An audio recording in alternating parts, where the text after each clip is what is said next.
ನಮಸ್ಕಾರ, ನೀವು ನೋಡ್ತಾ ಇದ್ದೀರಾ ಸ್ಪೀಡ್ ನ್ಯೂಸ್ ಕನ್ನಡ. ನಾನು ಸಂತೋಷ್ ಕಶ್ಯಪ್. ಮಧ್ಯಪ್ರಾಚ್ಯ ಇರಾನ್ ಮತ್ತು ಇಸ್ರೇಲ್ನ ನಡುವೆ ಆಗ್ತಾ ಇರುವಂಥ ಯುದ್ಧದ ಪರಿಣಾಮದಲ್ಲಿ ಭಾರತದಲ್ಲಿ ಯಾವುದರ ಬೆಲೆ ಹೆಚ್ಚಾಗಬಹುದು, ಯಾವ ರೀತಿಯಾದಂಥ ಕ್ರಮವನ್ನು ಅನುಸರಿಸಬೇಕು, ನಾಗರಿಕರಿಗೆ ಯಾವುದೇ ರೀತಿಯಾದಂಥ ತೊಂದರೆ ಆಗದೇ ಇರುವಂಥ ರೀತಿ ಹೇಗೆ ನೋಡಿಕೊಳ್ಬೇಕು, ಇದೆಲ್ಲದರ ತಯಾರಿಯಲ್ಲಿ ಕೇಂದ್ರ ಸರ್ಕಾರ ಇರುವಂಥ ಮಧ್ಯೆಯೇ ಭಾರತದಲ್ಲಿ ಪಂಚರಾಜ್ಯಗಳ ಚುನಾವಣೆಯೂ ಕೂಡ ಆಗ್ತಾ ಇದೆ. ಹೀಗಾಗಿ ಅದರ ತಯಾರಿಯಲ್ಲೂ ಕೂಡ ಎಲ್ಲ ರಾಜ್ಯದವರು 5 ರಾಜ್ಯ ಅಸ್ಸಾಂ, ಕೇರಳ, ಪಾಂಡಿಚೇರಿ, ತಮಿಳುನಾಡು ಮತ್ತು ವೆಸ್ಟ್ ಬೆಂಗಾಲ್ ಸದ್ಯದಲ್ಲೇ ಈ 5 ರಾಜ್ಯಗಳ ವಿಧಾನಸಭಾ ಚುನಾವಣೆ ಆಗ್ತಾ ಇದೆ. ಹೀಗಾಗಿ ಅಲ್ಲಿರುವಂತಹ ಪಕ್ಷಗಳು, ರಾಷ್ಟ್ರೀಯ ಪಕ್ಷಗಳು, ಪ್ರಾದೇಶಿಕ ಪಕ್ಷಗಳು ತಮ್ಮದೇ ಆದಂತಹ ಲೆಕ್ಕಾಚಾರದಲ್ಲಿ ತಮ್ಮದೇ ಆದಂಥ ಅಭ್ಯರ್ಥಿಗಳನ್ನು ಕಣಕ್ಕಿಳಿಸಿ ತಯಾರಿಯನ್ನು ನಡೆಸಿಕೊಳ್ಳುವಲ್ಲಿ, ಜೊತೆಗೆ ನಾವು ಅಧಿಕಾರವನ್ನು ಹಿಡಿಯಲೇಬೇಕು ಅನ್ನುವಂಥ ಒಂದು ತಯಾರಿಯಲ್ಲಿ ಎಲ್ಲರೂ ಕೂಡ ಇದ್ದಾರೆ. ಈ 5 ರಾಜ್ಯಗಳ ಚುನಾವಣೆಗಳ ಪೈಕಿ ಹೆಚ್ಚು ಗಮನವನ್ನು ಸೆಳೀತಾ ಇರುವಂಥದ್ದು ತಮಿಳುನಾಡಿನ ವಿಧಾನಸಭಾ ಚುನಾವಣೆ. ನಿಮ್ಗೆಲ್ರಿಗೂ ಗೊತ್ತೇ ಇದೆ, ಅಲ್ಲಿ DMK, AIADMK ಅಂದರೆ ಪ್ರಾದೇಶಿಕ ಪಕ್ಷಗಳೇ ಇಲ್ಲಿಯ ತನಕೂ ಕೂಡ ಅಧಿಕಾರವನ್ನು ಹಿಡಿದಿರುವಂಥದ್ದು.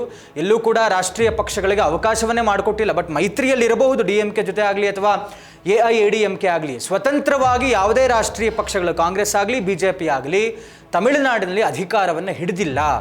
ಹೀಗಾಗಿ ಈ ಬಾರಿ ಮೈತ್ರಿಯಲ್ಲಿದ್ದಾರೆ. ಆದರೆ ಮೇಜರ್ಲಿ ಈ ಸ್ವತಂತ್ರ ಅಭ್ಯರ್ಥಿಗಳು ಅಂತ ಏನು ಕರಿತೀವಿ, ತಮಿಳುನಾಡಿನ ವಿಧಾನಸಭಾ ಚುನಾವಣೆ ಏಪ್ರಿಲ್ 23ನೇ ತಾರೀಕು ಆಗುತ್ತಾ ಇದೆ. ಜಾಸ್ತಿ ಗಮನವನ್ನು ಸೆಳೆದಿರುವಂಥದ್ದು ಹೆಚ್ಚಿನ ಒಂದು ರೀತಿ ಈ ತಮಿಳುನಾಡಿನ ಚುನಾವಣೆಯನ್ನು ನಾವು ಹಿಂದೆ ಎಲ್ಲ ನೋಡ್ಕೊಂಬರೋದಾದರೆ ಇಲ್ಲಿ ಸ್ಟಾರ್ ಬೇಸ್ಗಿರುವಂಥ ವ್ಯಾಲ್ಯೂ. ಎಷ್ಟೋ ಸರ್ತಿ ಏನು ಈ ಪ್ರಣಾಳಿಕೆಯನ್ನು ಬಿಡುಗಡೆ ಮಾಡಿರ್ತಾರೆ, ಆಶ್ವಾಸನೆಗಳನ್ನು ಏನು ಕೊಡ್ತಾರೆ, ಅದರ ಮೇಲೂ ವರ್ಕೌಟ್ ಆಗಿದ್ದಿದೆ.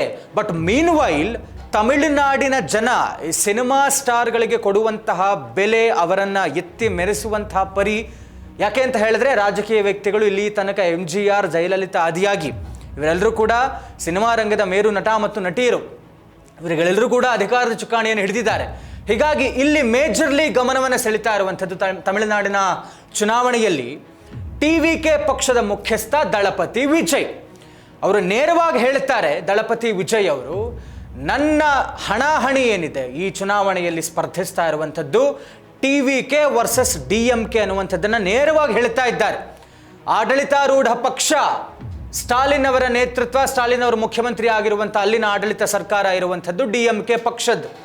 ಹೀಗಾಗಿ ಈ DMK ಪಕ್ಷವನ್ನು ಮಣಿಸಿ ಮನೆಗೆ ಕಳುಹಿಸಿ ನಾವು TVK ಪಕ್ಷದವರು, ನಾನು ಅಧಿಕಾರದ ಚುಕ್ಕಾಣಿಯನ್ನು ಹಿಡಿತೀನಿ ಅನ್ನುವಂಥ ಆಶ್ವಾಸನೆಯಲ್ಲಿ, ಭರವಸೆಯಲ್ಲಿ ದಳಪತಿ ವಿಜಯ್ ಅವರಿದ್ದಾರೆ.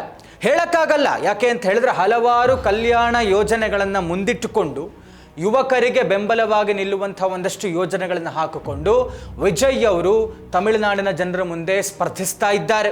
ನಿನ್ನೆ ವಿಜಯ್ ಅವರು ಹೇಳಿದ್ದಾರೆ, ತಮಿಳುನಾಡಿನ 234 ವಿಧಾನಸಭಾ ಕ್ಷೇತ್ರಗಳ ಪೈಕಿ ಅಷ್ಟಕ್ಕೂ ಕೂಡ ಜನಸಾಮಾನ್ಯರನ್ನು ನಾನು ಅಭ್ಯರ್ಥಿಗಳನ್ನಾಗಿ ಮಾಡಿದ್ದೇನೆ. 234 ಕಾನ್ಸ್ಟಿಟ್ಯೂನ್ಸಿಗೂ ಕೂಡ TVK ಪಕ್ಷದಿಂದ ಅಭ್ಯರ್ಥಿಗಳು ಸ್ಪರ್ಧಿಸ್ತಾ ಇದ್ದಾರೆ. ಮತ್ತು ನಿನ್ನೆ ವಿಜಯ್ ಅವರು ಹೇಳಿದ್ರು 2 ಕ್ಷೇತ್ರಗಳಲ್ಲಿ ಸ್ಪರ್ಧಿಸ್ತಾ ಇದ್ದಾರೆ. ದಟ್ ಈಸ್ ಚೆನ್ನೈನ ಪೆರಂಬೂರು ಮತ್ತು ತಿರುಚಿರಾಪಳ್ಳಿ ಈಸ್ಟ್ನಲ್ಲಿ.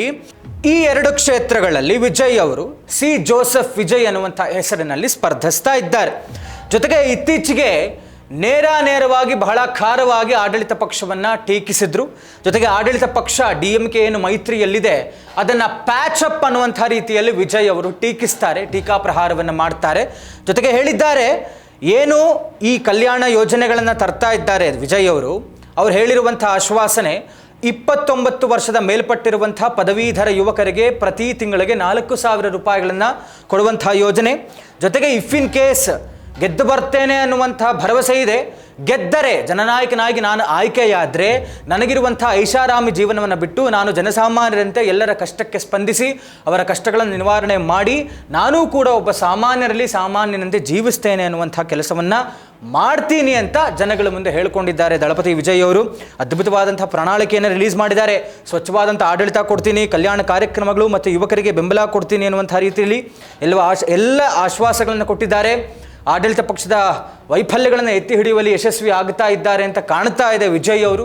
ಅವರ ಪರ್ಸ್ನಲ್ ಲೈಫ್ನ ಡ್ಯಾಮೇಜಸ್ ಇಷ್ಟು ಒಂದಷ್ಟು ದಿವಸಗಳಿಂದ ಏನಾಯಿತು, ನನ್ನ ಪ್ರಕಾರ ಅದೆಲ್ಲೂ ಕೂಡ ಮ್ಯಾಟ್ರ್ ಆಗಲ್ಲ ಅಂತ ಕಾಣಿಸ್ತಾ ಇದೆ.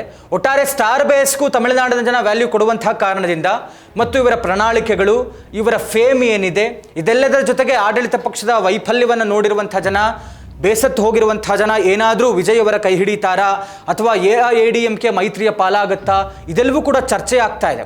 ಒಟ್ಟಾರೆ ಇಷ್ಟೆಲ್ಲ ಸಿದ್ಧತೆಯನ್ನು ಮಾಡಿಕೊಂಡಿರುವಂತಹ ಅಲ್ಲಿನ ಪ್ರಾದೇಶಿಕ ಪಕ್ಷಗಳು ಇನ್ಕ್ಲೂಡಿಂಗ್ ದಳಪತಿ ವಿಜಯ್ ಈ ಬಾರಿ ತಮಿಳುನಾಡಿನ ಗದ್ದುಗೆಯನ್ನು ಯಾರು ಹಿಡಿತಾರೆ ಅನ್ನುವಂಥದ್ದು ಒಂದು ರೀತಿ ರೋಚಕವಾಗಿದೆ, ಕುತೂಹಲವನ್ನು ಹುಟ್ಟು ಹಾಕ್ತಾ ಇದೆ.